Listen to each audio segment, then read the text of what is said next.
Hey guys, best practices tips of the week. Today we're going to do day 1 of 4 on customer service.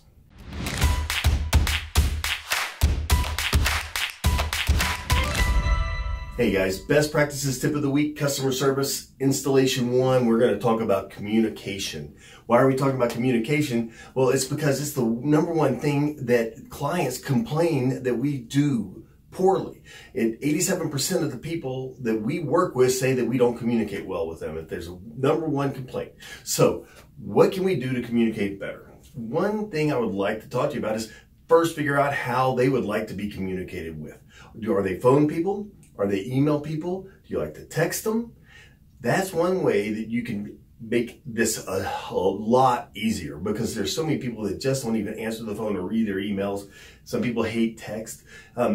If you're on the phone and you're talking about something important to a transaction, make sure you follow it up with a written email or text, making sure that you understood what the other person said, they understood what you said. Very key. All right, another thing is set expectations on when you're going to be speaking with them. What you want to do maybe in a listing presentation and say, Mr. and Mrs. Seller, I just want to let you know, I'm going to communicate with you no less than 2 times a week. On Mondays, I'm going to call you and talk about everything that happened over the weekend, any feedback we had on showings, and let you know what's going on in the market and update you if anything else is sold or anything's come on the market in your area. Another thing we're going to talk about is on Wednesdays, I'm going to be emailing you a report, and it's going to give you the statistics on my online marketing of your property. And it will be every Wednesday, and that way if you see a trend or we want to discuss changing our marketing plan and our strategy, you'll have that information in front of you at your fingertips. So once you've established what you're going to do, make sure you do what you say you're going to do, okay?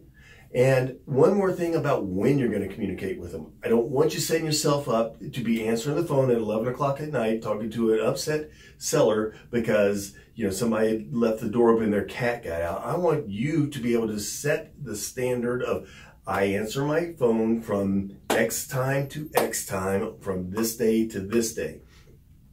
A friend of mine that is a very highly successful listing agent said that he has on his voicemail, if this is an emergency, please call 911. Otherwise, we return calls between 8 and 6, Monday through Friday, 10 to 2 on Saturday.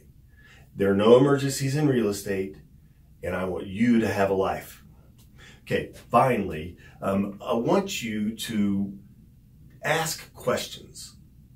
Communicating with your clients isn't telling them, it is asking them what they want. So I have a very easy acronym I'd like you to remember.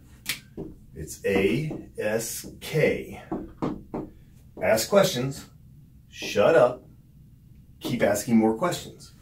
If you do this, and you talkers out there, you know exactly what I'm talking about. You're going to run over everybody. Oh my gosh, I grew up in Florida too. Oh yeah, I was in the military. Oh yeah, I love to fish. And you're going to just take off their conversation. You say, well, what was it that you liked about Florida that you would like to see in your home here in Idaho? Or tell me about your military service. Did you move around a lot? And then, what you're trying to do is get information out of them. And when you translate this into talking about real estate, you'll be saying, oh, you like a big yard. Tell me, what does that look like? What is big to you? What are you going to be using the yard for? Oh, do you have pets? Would you like a fence for that yard? Those are the kind of questions that make the buyer or the seller know you're hearing them. And when they know you're hearing what they're saying, you're building rapport. And that's what is key to communication, is good rapport, good listening skills, and asking the right questions. I argue with people all the time. Buyers aren't liars. Real estate agents don't ask enough questions or the right questions. Now, one more thing is follow up, follow up, follow up. Make sure that you are doing the job for them that they want to do. Also, with leads, don't call once. If they don't answer, it's a bad lead. Follow up, follow up, follow up. It's all about the communication. Now, listen, guys. This doesn't matter if you don't use it and put it to work. So think about communication as the first pillar of your customer service skills.